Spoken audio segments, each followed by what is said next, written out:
Yo guys, welcome back to the Uncle Sharma channel.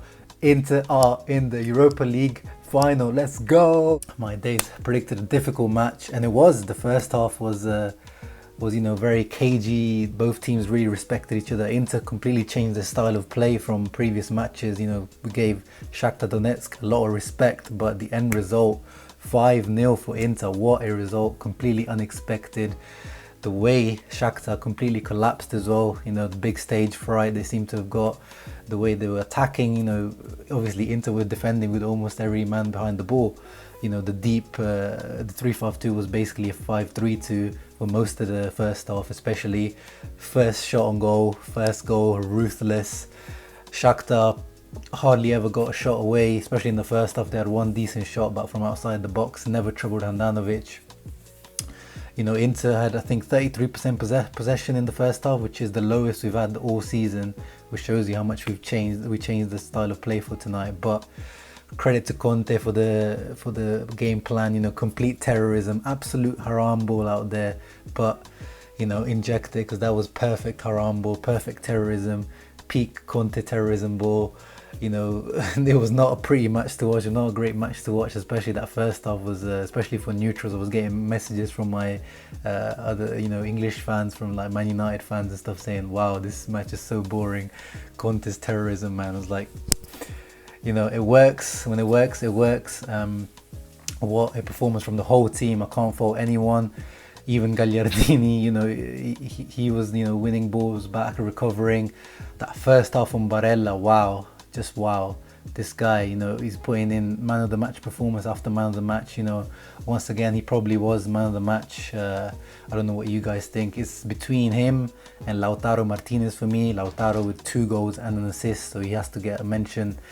But I guess for those 2 goals and the assist, I have to give it to Lautaro, because he has been criticized a lot, especially since after January, quite rightly at some points. But since the restart, people keep saying that his head is not in the game, but I always said that, he's working really hard. It's just not coming off for him. And today, most of the things that he tried came off for him.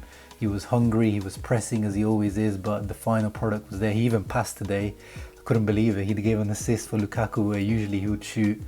And Lukaku, 10 goals in a row in the Europa League. So not only is he equal record, now he's beating the Alan Shearer record. So now he's got his own record. 2 goals, 2 greatly taken goal, and the second one was just beastly on the counter attack. Turned the guy and he's like, see ya, like an Olympic sprinter, and then nutmeg the keeper with his right foot. What a finish. Man United fans were arguing with me on Twitter about Martial and Lukaku's finishing, and you see there his array of finishing is much better than Martial. But everyone else really performed really well. D'Ambrosio missed the big game, missed the clutch once again. I keep questioning, and I'll continue questioning his positioning on the pitch, but not him being on the pitch.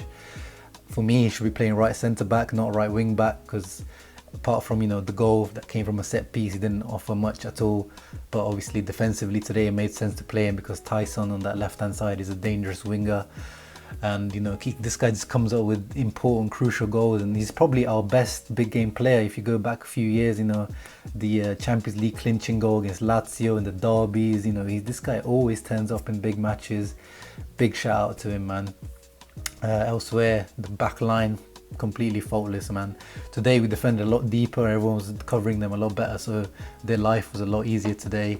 But still, the way they controlled all their, tricky attackers, and whenever there was a ball to deal with in the air, they dealt with it. Bastoni, once again, man, on the ball. This guy is absolutely world class. Some of the pings that he did to the right hand side to D'Ambrosio. This guy, che giocatore. Godin, another, you can see that leadership, that experience. De Vrij completely sniffed out. Moraes. Ashley Young was maybe like the one that's a bit quieter than usual, and he was subbed. He was the first sub for Biragi, quite rightly probably. But yeah, everyone else, even Gagliardini made a contribution. Brozovic much better today. Him and Barella really, controlled that midfield in the first half. Lukaku actually, apart from the goal, was a little bit, lackluster today. He, not only his fault, some of the balls given to him were not very good. Him and Barella kept like arguing between each other. That's probably why I give my man the match to Lautaro, because I think Barella had a bit of a drop off in the second half, where a lot of his balls were kind of inaccurate. But apart from that, So happy with this performance because it was so ruthless. You know, a lot of times we've said that this Inter team, you know, wastes a lot of chances, but today we were so ruthless. We hardly gave them a chance. They had that one header from like 5 yards out, which, you know, it was hit straight at Handanovic, but still he needs some credit for being there in the right position.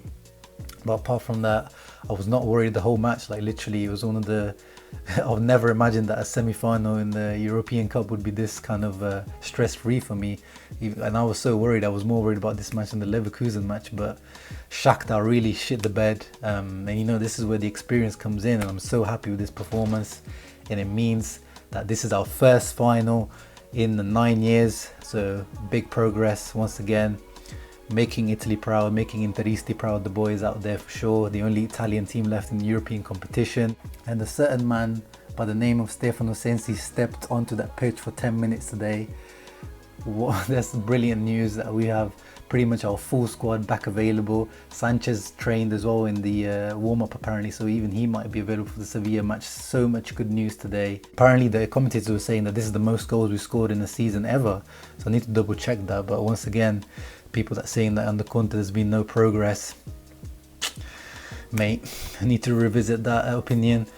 And next, obviously, the final on Friday against Sevilla, a very, very difficult team.